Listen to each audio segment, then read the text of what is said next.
All right. Welcome back to After the Tassel. We're joined back with myself, Clay Osceola, Mandy Plyman.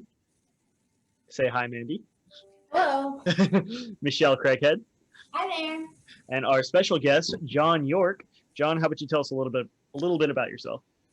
Yeah, thank you, Clay. I'm a Westminster alum, class of 2016, currently working as a high school social studies teacher for Grain Valley High School, Grain Valley, Missouri, teaching introductory psychology, advanced placement psychology, as well as U.S. history. I don't know. I'm very excited to be here. Clay's actually, just to spoil the fun for everybody, actually one of my former students, one of my really awesome and successful former students. And so it's really a pretty incredible experience now for him to turn the tables on me. And all of a sudden, I'm his interview subject versus me grilling him with questions all the time. Please don't flatter me. Clay, are you gonna give him money after this interview? Yeah, that's actually not going to be disclosed in this interview. I prefer to keep those things private. Oh man. So Okay, Mandy, you go ahead John. and start off with some questions. Yep. So, John, tell us about your career path. Why did you choose to major in secondary education and history, and what has led you over to Grain Valley? Yeah. So I've always grown up loving history. You know, I think every kid has one or two things, right, that they grow up and it always interests them. And for me, history was it because unlike English class, like the stories you read about in history were like true, like they actually happened. And I still always find that amazing. So I always knew that I wanted to do something with history that allowed me to to do some research, to be able to, be a lifelong learner of kind of that topic area that was just always my favorite. When I became an upperclassman in high school, kind of a junior and a senior, and I really got to start taking like the college level classes or the international baccalaureate classes that my high school offered. I just ran in back-to-back years. My history teachers that I ran into were just amazing people. They were funny and sarcastic without being mean. They were like caring. They were super smart. Like they weren't just teachers. They really loved their content area as well, and they really pushed me. Like they really worked on developing that relationship to push me to think critically and I just kind of hit a point where I remember sitting at like senior year that I was like, okay, I think I know how I want to funnel like this love of history. I want to like spread the love to other people the way that like I've kind of picked up on it too. Like, they've been as good of a teacher for me and they've made me feel better about myself and get smarter and change my life. I hope I can do that for somebody else as well. And so I think that's kind of what pushed me that direction, because I definitely very distinctly remember as a freshman at Westminster, it was literally that very first week I was there that I got like my blue papers for my major declarations, and I went upstairs at Westminster Hall to get both the education one and the history one, which is funny because I remember being kind of nervous of like talking to an actual historian as a freshman. But I went up and I declared those majors that like very first week, and I stuck with them, and here we kind of stand. So on the flip side of that, I ended up at Grain Valley teaching. The crazy thing and the cool thing about teaching is that when you start to know other teachers, it really is like, it becomes networking just like any other job, because I got my position at Grain Valley because my principal there was formerly a teacher in the school district that I grew up in. So like my teachers that I had growing up were his students, and Wow. he like contacted them and called them on my behalf. He also has a background. He's from kind of the upper Midwest, Minnesota, Iowa, where they have that really big culture of like liberal arts education. So he's a really big fan of the idea that I'm a student, I'm a scholar as much as I am trained to be a teacher, that I like to learn and I have a curiosity in everything. Because that's kind of how we set up our school system. We want kids to dabble a little bit in everything so that they can realize this is what I'm good at. This is what I find interesting. This is what challenges me.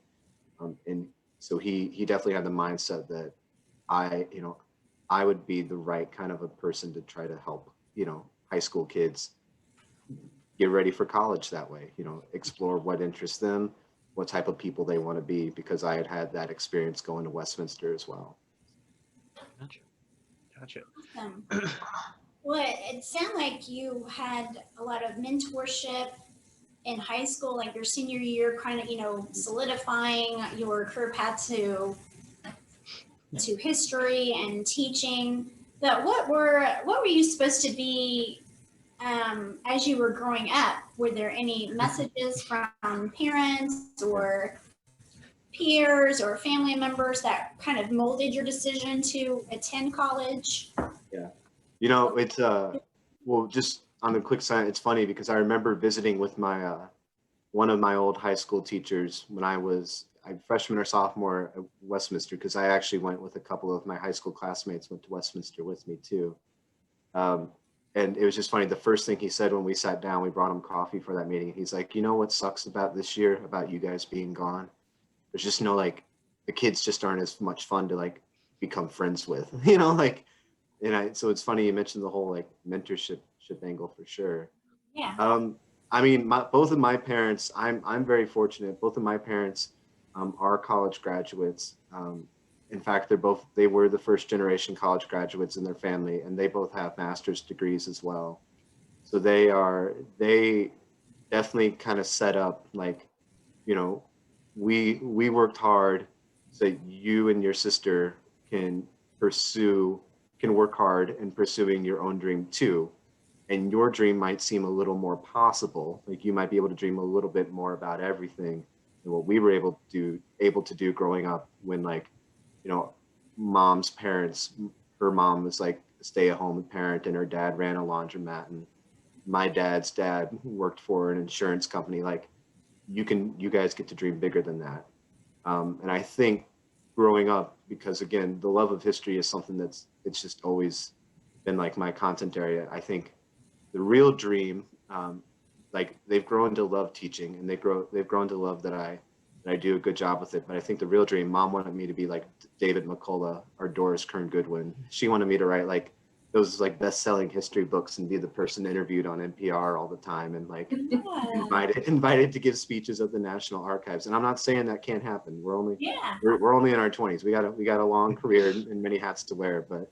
But she wanted me to be like the person who makes the Ken Burns documentaries. Maybe not Ken Burns himself, but like the guy who does the research and preps the questions, or the guy who gets interviewed. I think that's the real dream. I think for myself, I think the original dream with history growing up for myself, I really wanted to be like a park ranger, like a national park ranger, like the guy who gives the tour at like the Harry Truman home, or like one of the people that's responsible for building like the exhibits at like the History Museum in St. Louis or at the Smithsonian. So, maybe one of these days, like, we'll write that book one of these days. We'll get that museum gig one of these days. We'll kind of, just as many ways as possible to kind of spread the love of history. But that's always been the train of thought. I think even my parents knew that, like, oh, this kid's good. He likes that nonfiction stuff. We should keep it coming. So, yeah. John, I mean, so we worked together at the Church Museum when you were a student. And I got excited there when you started talking about park ranger and museums. There's always a master's degree with museum studies, cultural studies. And I remember that. I distinctly remember you creating the museum studies minor at Westminster College, and you know what I told myself, and I look back and I'm like, that was kind of silly of me. I remember very distinctly. I was like, those classes, I bet they're interesting, and I'd love to have Mandy for a professor. But what do I need? I already work at the Churchill Museum. Like, but it's funny you mentioned that, because I do work a summer job, and I do work part-time for a living history museum here in Kansas City. That's kind of right up my research angle when I was working on my thesis at Westminster in pioneer era, 1860s era Kansas. And my boss there, she is, I think she's kind of gotten through to me. I have started some research on museum study programs, as well as, you know, going back for more coursework in history too. In fact, there's a program that I just sent in an application for in Cooperstown, New York, for a museum studies program there that I'd be very excited to do. It would be an awesome, like, you know, great 2-year experience and learning opportunity, and awesome, like, career pivot kind of jumping off point. So we'll see where that application takes me. We're also, you know, we're looking at other stuff too, but I think I have grown over the years to love teaching, but realize that there are other non-traditional environments to teach as well. And sometimes those non-traditional environments give you an even bigger audience than just being in a classroom. And so, And you have more freedom. yeah. And I think we've kind of, you know, something about a pandemic year, right? Lots of time alone to think. The danger is you overthink, but then the cool part is you get to reflect a lot. I think this year has kind of helped me think, and I'm at that perfect age too, right? Kind of a few years of experience, but, you know, still young and all. It's definitely given me the right mindset. We're like, okay, how do we more perfect this career path? And I think that's, you know, what's the next step? I think we're kind of on that train of thought, and we're excited about it. It's really, it's a cool thought to think about, because it allows you to dream, go back to mixing your original dreams with what you've grown to be really, really good at doing. And that's really cool to think about. Clay kind of knows a bit about that, because we kind of talked about it over winter break a little bit. So. Yeah. So, John, I was actually kind of curious because, you know, you were somebody who, like you said, whenever you first stepped on campus, you knew exactly what it was you wanted to do. And I'm sure you didn't exactly know how you were going to go about it. You knew that you wanted to be a teacher, and that's awesome. And one of my goals for having this podcast, at least, is to hopefully engage with some of these underclassmen who are like, well, I'm thinking about going into education, I'm thinking about going into history, but I'm not really sure what all that actually entails, especially in college. Could you maybe like break down what was some of the hardest parts of, you know, getting your education degree? What were some of the things that you didn't really expect, or that caught you off guard?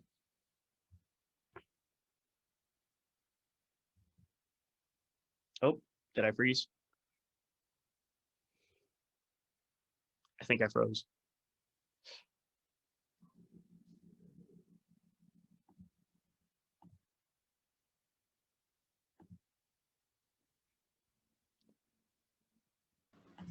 There we go. Yeah. Sorry about that.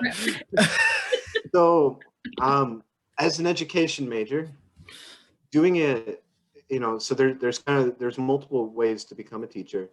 Doing the undergraduate path is actually really, I think, easily the best way if you're interested in going into teaching, because having that whole 4 years to kind of adjust yourself to training from being just the student to now, I mean, you're always going to be learning and you're always going to be going through, you know, curriculum and developing skills, but understanding that you're going to be the adult in the classroom on the other side of it, like that's kind of the big, I think, paradigm shift that goes on as an education major. And I know, especially for me going into secondary education, that was a big deal. Like Clay can probably tell you, it was a weird feeling at first, and it would have been absolutely like mind-boggling if not for kind of some of the preparatory work, being 22 and staring at a bunch of kids that like a year ago would have been like your freshman classmates at Westminster.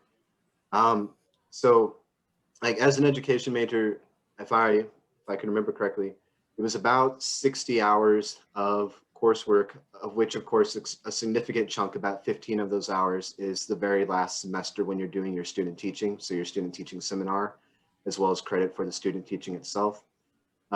It depends on which track you take, whether it's elementary or secondary, and then secondary, of course, divided between middle and high school. Some of your coursework that you take, but it blends perfectly with the liberal arts education, because there's coursework in like your content area that you're going to specialize in.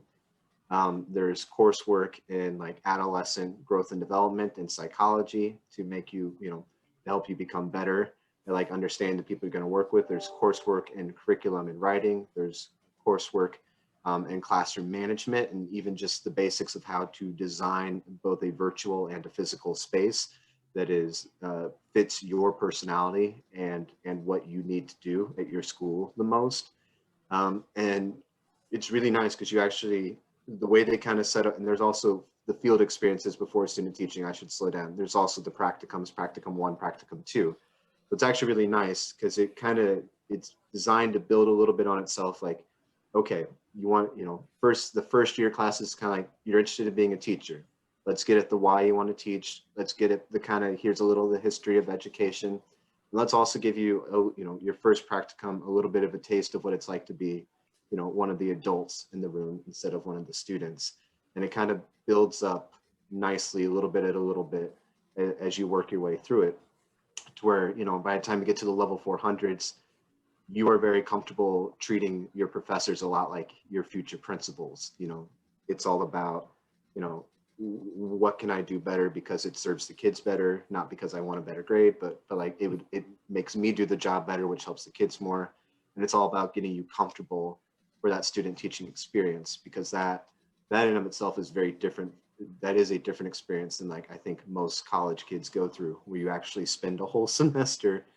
Like I was still living in the Fidel house. So like, you're a college student, but you're a working college student. You wake up and you commute to your school and you work all day, and sometimes you bring some work home and stuff like that. And so that actually, it flowed very nicely. The history major, since I'm a secondary education guy in particular, the history major actually worked really nicely too, because, I was going to become a social studies teacher. Well, world and American history is obviously the most common social studies class you're going to get asked to teach. And so getting more coursework in that actually made me a more valuable candidate, as well as just a more interesting person for other schools to interview, for sure.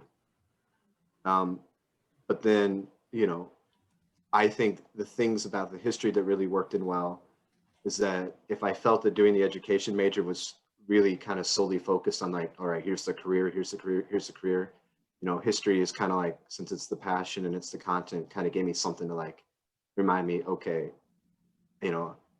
I still get, I get to learn just as much as the kids get to learn. Some of these cool stories that I get to experience and write about here, I get to take back to the kids.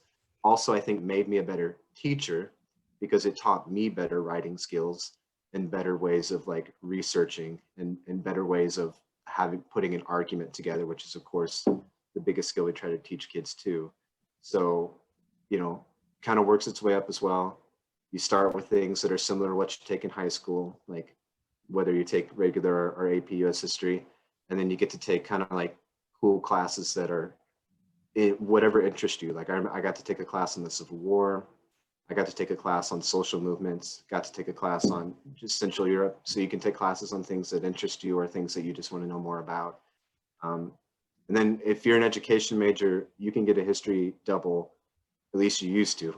I believe it's still true. You could get a history double without necessarily writing a thesis, but I remember I did the thesis because I wanted that experience. And because, like we were talking about earlier, I never knew if I was going to turn around and be like, you know what, being a history professor or working in a museum someday might just be something that's a little more perfect for me. So Dr. Brown and Dr. Bolton convinced me to write the thesis, and I'm glad they did, because that was again, a really awesome experience. Taught me as a student so that I can turn around and teach kids, which is, I think, is especially important in class like AP Psych, how to do something for like a whole school year that spans semesters. That's like a long-term project that you can then take pride in when you're done with it at the very end.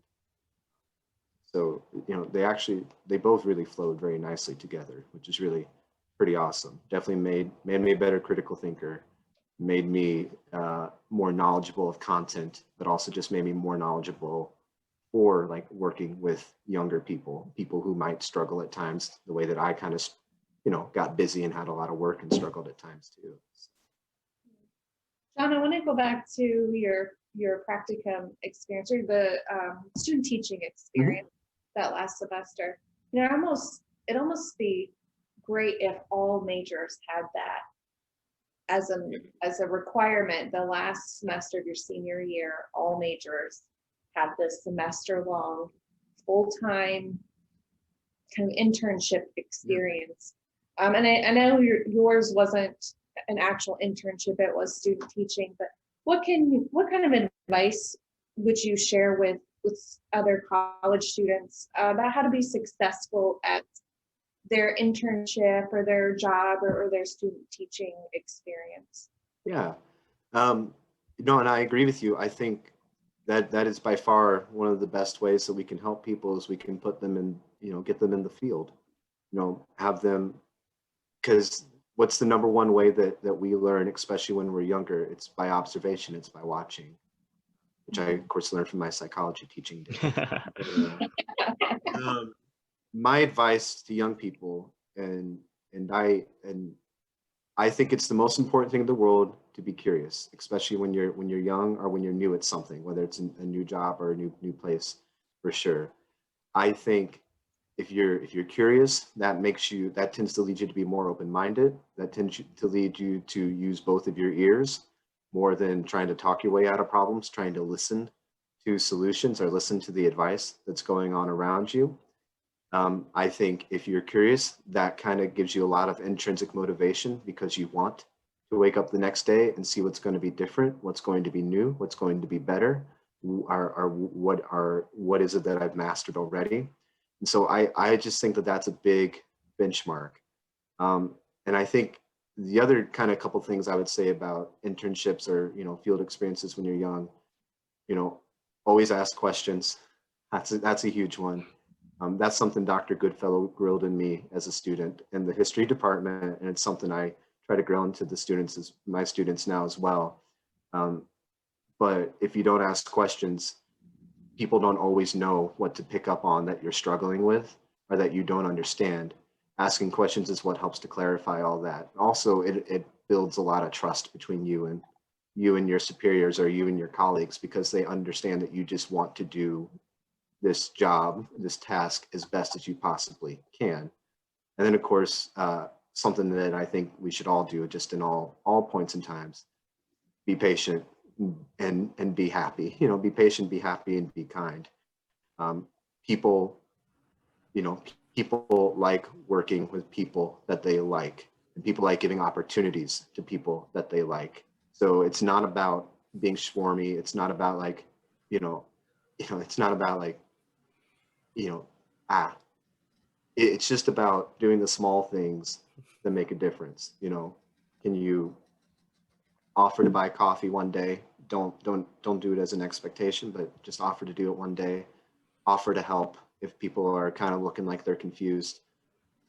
Just offer to be there when people look like they need assistance. Just kind of that patience, kindness, happiness, kind of wear that as an attitude. Feel like you mix out the other two things, asking questions and being curious, that really can open a lot of doors for you and make every experience that you go through a really good learning experience and a positive learning experience at that. If you could go back, I don't know if you have any regrets about your college experience here at Westminster. It sounds like you were pretty set by the time you even walked on campus. But as far as your career path, but if you could go back and offer yourself any advice, what would you tell yourself? I mean, I don't know. Those years at the Churchill Museum were just hard years. They were difficult. They were brutal. Did you work with Mandy? We're slave drivers.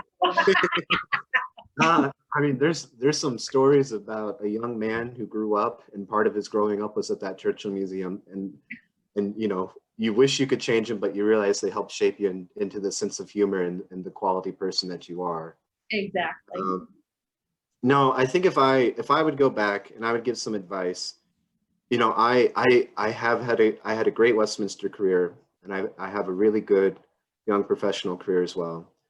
But I wish that I had started kind of, I think who I was as a junior and a senior, I wish I had started kind of branching out sooner, kind of in the way that, kind of Clay has. Like, I think of some of the confidence and some of just the building of my public speaking skills from being a part of an organization like Phi Delta, where I was the chapter president during my time there as well.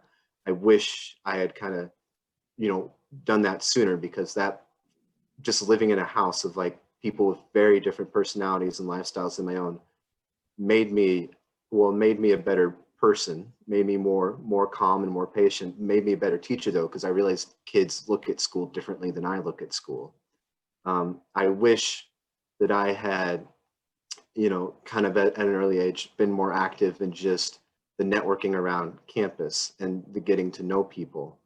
And again, it is funny for me to say that, because like my junior and senior year are kind of like the living of that wish. Like I got to know everybody got to know me. I had all these wonderful leadership positions, but to not waste time, because I wonder what learning experiences, what possible opportunities, and also just what memories, like just what fun and what memories might I have been able to even add to that if I had started sooner. Dr. Sirota, when I was on campus, always talked about the one thing she was nervous about me as a teacher was how soft I spoke. Well, if I had started doing like a leadership position where I got to speak in front of a group of people as a freshman, might she have never had that worry at all, compared to she waited until, I gave the presentation in the whole auditorium as an undergrad during my senior year for my history thesis. And she was like kind of terrified for a moment that I was going to get up there and whisper in front of about 1,000 people. And I didn't. It worked out. It went well. And she's like, "Oh, good. You can be a good teacher now." That was literally a quote. But I just, how much better could my skills have gone, and how many more memories could I have made? Just what learning did I miss because I, not that I was shy in a bad way, but just because I waited a little bit longer. But then at the same time too, the teacher and the psychology, teacher in me says, everybody's got to grow up at their own speed. Sometimes people are ready for it sooner than others. So maybe it's not so much a regret, just as much as a wonderment kind of a thing. John, we have a little bit longer, so I just want to ask one more question. What does work-life balance mean to you? And I think that's an important question. We got several here on our list. I think that's an important question, especially right now with everything going on in the world, and on top of the responsibilities that students carry day to day. This work-life balance, or the idea of work-life balance, is really muddled. What does it mean to you, and how do you manage a work-life balance in your own life? Yeah, no, I 1,000% agree. We, just think about us doing this interview over Zoom, and now, well, everybody, if the office is at home, that's kind of a big invasion on work-life balance for a lot of people. Same as for like you were mentioning, a lot of students, if school is at home, that's a big invasion on work-life balance for them too. And it's, being a teacher in particular, I think that's sometimes a tricky thing, because teachers don't really, like, we have contract hours where we have to be at the building, but do teachers ever really like have a set work time? And the answer is definitely no. You're always tinkering on lessons, either for tomorrow or for somewhere down the line. You're always catching up on grading, because you're just never fully there. You're always collaborating with your partners who teach similar classes, and you're always answering emails from students and parents, are making phone calls as well. So like in a normal year, it's the balance requires a lot of like very conscious effort. And then in this pandemic year, it's definitely even more so. The boundaries, I've just noticed this year in particular, that just kind of those boundaries are just all over the place. I wake up to emails from kids that came in at like 1:30 in the morning, and I'm like, what on earth? So as a college student, you didn't email your professors at 1:30 in the morning? I'll be honest. I was a really good kid about trying to go to bed by 1 o'clock every morning. Oh my gosh. I say that now, and I'm like, my teacher bedtime is 7:30 p.m. So I say that now, and I'm like, oh, I miss those days. You're old. The only time I remember pulling an all-nighter, I once pulled an all-nighter just because I was in a really inspired groove. And when I was writing my senior thesis for history, that was the only time I did it. That was probably the worst grammatical part of my thesis, as I look back on it. But count yourself lucky. I think that makes sense. Yeah. So I mean, I have a couple of guiding quotes about kind of work-life balance, or just guiding ideas that I keep in my mind. One came from Dr. Bumgarner when I was in one of her education classes, and somebody asked, I don't remember who, but somebody asked in the class, like, that similar train of thought, what do you do? And she said something to the effect of like, I just remember when I was teaching, and to this day, that I look at the clock, and if that clock hits like 6 p.m., I tell myself, I don't care what's going on, no mas. I'm gonna have dinner, I'm gonna watch TV, I'm gonna go to bed at a good time, and when I wake up, kind of a thing. And just her talking about that has definitely always stuck with me. I also remember a quote that my dad gave, and my dad gave me this quote when he dropped me off at Westminster, actually. The idea that every person needs to give themselves at least 1 hour in the day to do just what that person wants, whether it's listening to music, or whether it's journaling, whether it's talking with a friend over the phone or in person, whether it's playing a video game, whatever it is. Everybody in the world needs to be able to have just 1 hour every day to do something that's purely for themselves. And I think kind of the mixture of those two are what guide me a lot.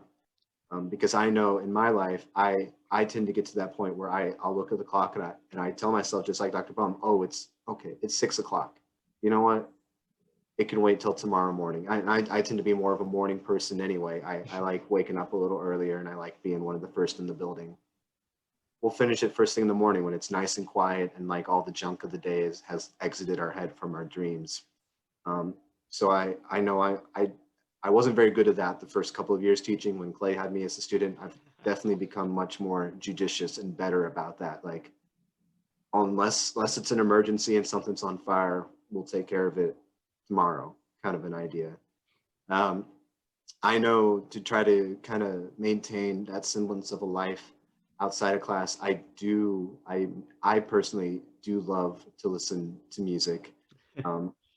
In not as a multitasking way, but as just kind of a nice, like, something in the background to kind of just take your mind off of what's going on in the real world. Clay can attest to this as well. I do love reaching out to friends and reaching out to family and trying to have a good quality conversation every day. Clay's eyes just bugged out of his head because he's like, it's really annoying sometimes. But you know, I feel like it's a good conversation a day. It's just like a really awesome thing. So I try to make sure to have one of those. You know, I like to watch old movies. I like to catch up on good old movies, since, you know, and I like to watch movies that I haven't seen yet. So I'll pull that stuff up a couple of nights every week as well. And then I think my biggest thing is this is the Boy Scout in me from growing up. I'm a big outdoors type person. So I really love to try to get outside at least a few times a week, and definitely for, like, you know, on a Saturday or a Sunday, whichever day I have free in the week, to like just take a hike, you know, or just like drive my car to somewhere kind of nice and scenic. There's a couple lakes by my house in particular, and just kind of relax, you know, skip some stones in the water, you know, take that walk outside in nature, you know, take in a view that's not a phone or a computer screen, kind of a thing. That's always my like come back to good moment. And you know, it's crazy to hear you say things like just take an hour for yourself, or set a time and just like worry about it, like work on it tomorrow. Because I feel like that's something that really came out of our like generation. Is like, I feel like back in the day would have been seen as like procrastination. It's like you got to work hard to get the things that you need now. But nowadays we've realized that it's like we just need to realize like how efficient and effective that is. And I think we've done a really good job in, you know, at least the last 10, 15 years of realizing that we can't work hard if we're not rested, and if we're not stressed out, and we're not, you know. It's and there's no such thing as multitasking. Your brain can't be engaged in. Now Mandy can. She's saying that somehow she can do it. She's a robot. But you know, your brain cannot be engaged in two different things at the same time. It's a myth. Yeah, we talked about that in AP Psychology class. Yeah, we did. But yeah, no, and I mean, I think you're right. That's the whole Puritan work ethic that came out of the Gilded Age, right? America. Oh, look at you flexing your history knowledge. America's a country that never sleeps, and, and we're always building stuff and making stuff, and when we grow up hearing stories of, like, our favorite artists and our favorite musicians, they write their best music and they make their best artwork at like 3 a.m. in the morning, and Winston Churchill was like a partial insomniac and stuff of that nature, and that's fine for them.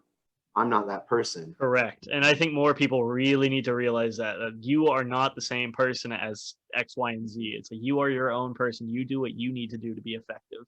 Yeah. You have to live everybody's version of positive psychology, right? That a good environment with good people with good goals is different. Yes. It's a little bit different. And I think you and I are in that generation that's really starting to make that push that, like, Hey. But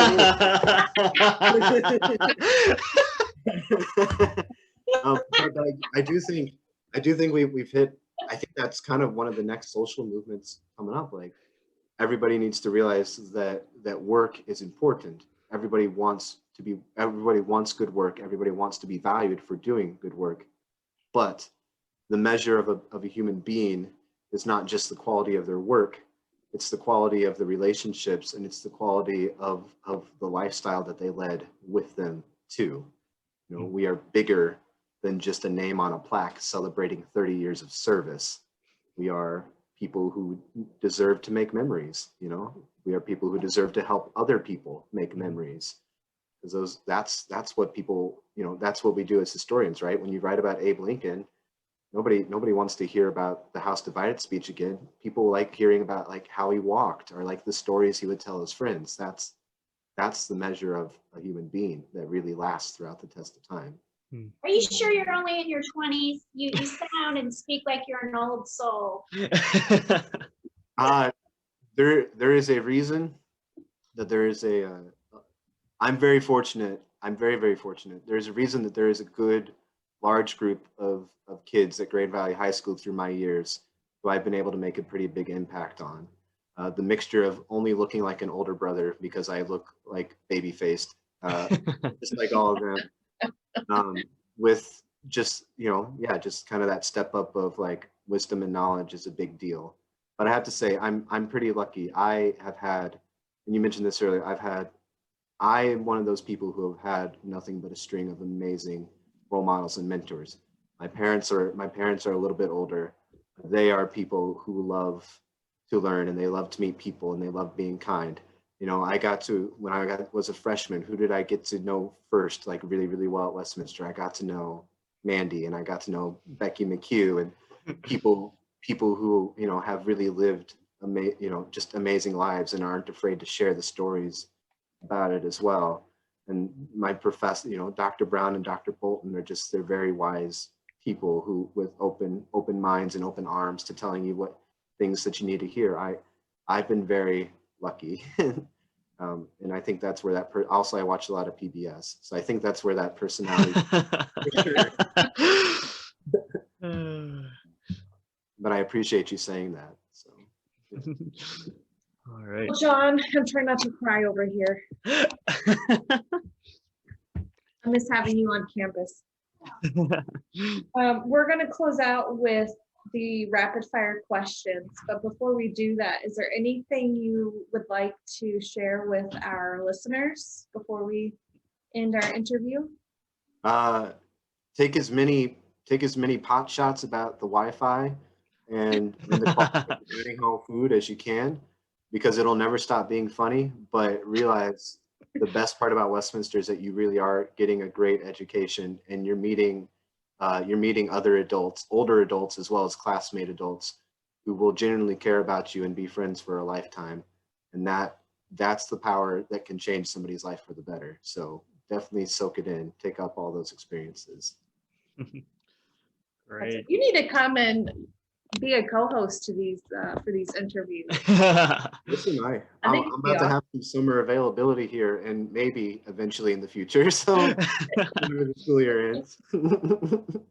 Okay, so we're gonna go to the rapid fire question. Are you ready? Buckle up. Hopefully, yikes. Don't think about them. Just whatever comes to mind. Okay. Okay, very, very Freudian that way. Okay. Yeah. Okay. What is your favorite word? Panoply. Panoply. Yeah. You know where I learned the word panoply? You want to know why it's one of my favorite words? Old Dr. John in my political theory class just went on a rant, and he threw that word in there, and he made sure to stop the rant to teach us the definition and what panoply meant, and then he just continued on as if he had never said anything about it. Wait, okay, how do you spell this word? Panoply, Panoply. That's the most John York word I've ever heard in my entire life. What does that mean? My very lower middle class definition of it is kind of like a wide array or a wide variety of something, like a panoply of options at a buffet, kind of a thing. I'm gonna have to throw that word out. Oh Okay. my A lot God. of P words out in that rant, and if you know Dr. John, you know he spits a little when he says P words. Maybe that's why it really caught my attention as a 19-year-old college freshman. So, Oh my God. What is your least favorite word? oh gosh, least favorite word. Probably, in a way, it's probably progress.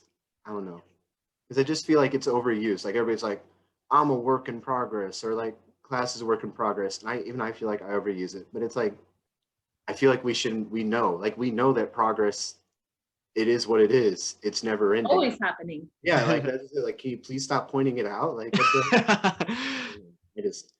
If I hear it one more time from an administrator, I'll be like, what do you? Of course, I don't know. What sound or noise do you love? Oh, that's so easy. The sound of wind through trees, like being in a forest and hearing the wind through trees, like that's just the greatest sound. Or blowing like prairie grass, since I live kind of on the Kansas border. But just that sound of when wind hits plants and just makes it rustle is just so amazing. What sound or noise do you hate? Chalkboards, which is great because they don't really exist anymore. But oh my God, I can't stand that. I can't stand the feel of chalk on chalkboards. I can't stand that noise. That is so unpleasant. It's hard to erase also. You don't really Yeah. get rid of it. Mhm. What profession other than your own would you like to attempt? So the real answer to that would be I'd love to be a rock star. I'd love to go back. No way. I'd love to go, but yeah, I did drumming lessons as a kid and played drums for a while. I would absolutely, and I, that's part of the listening to music. I would love to write songs, and I'd love to perform music. That's totally the 100% honest answer. If I could go back in high school, I would have not given up on the drums, and I would have kept with like trying to be write song lyrics and learn music a little bit more. What kind of genre would you want to be a rock? I listen to just about anything, ranging from like yesterday to like all the way back to like 1800s opera, because my sister's an opera singer. She's an opera major herself. So she apparently stole all the musical drive out of the family. But rock and roll is that's the big primary one. Like, people like Tom Petty's like a really very much like a hero to me. But I love old country and western. R&B is amazing. Hip hop and even just regular pop music. There's a lot of great just pop songs out there too. Going on road trips with John is very much an experience. It is a musical just. It's a panoply of musical genres. Oh, that's the next question, Mandy. We're moving on. All right. the final one, and then we're cutting you off, John. What profession would you not like to do at all? Oh, man. I think I'm gonna have to stick with the answer that I had in high school. The one thing I would never want to do would be to be a fast food worker. Like that's just the one thing. Like, being a teacher, sometimes the worst part is like other adults think you're just the help. But like, man, I was a waiter at the Fulton Country Club back in my Westminster days, and like sometimes I was like, where's the respect, man? I can only imagine. At a country club. Yeah, I can only imagine the feel if I was like working at a Taco Bell or something. Well, heck, I mean, I hear the stories all the time from the high school students of like, I work at McDonald's and I dropped this burger on the ground and then I picked it up and put it on the grill and just cooked it anyway. Like, I don't know. I'm just too logical and I guess too like conscientious to ever go for that. Yeah. Oh man. Well, John, it's been a pleasure having you on the podcast. I know that I knew as soon as I asked you that you'd be like, you'd have so much insight and so much advice. So I knew you'd be a fantastic guest to have here, and I'm sure all the listeners will see that same thing. But yeah, thank you so much, guys, for tuning in. We'll be doing this Fridays at 4. So yeah, please check back next week. We'll have a new episode out. Check out our YouTube channel. Check us out on Instagram. Yeah, thank you so much for tuning in, guys. See ya.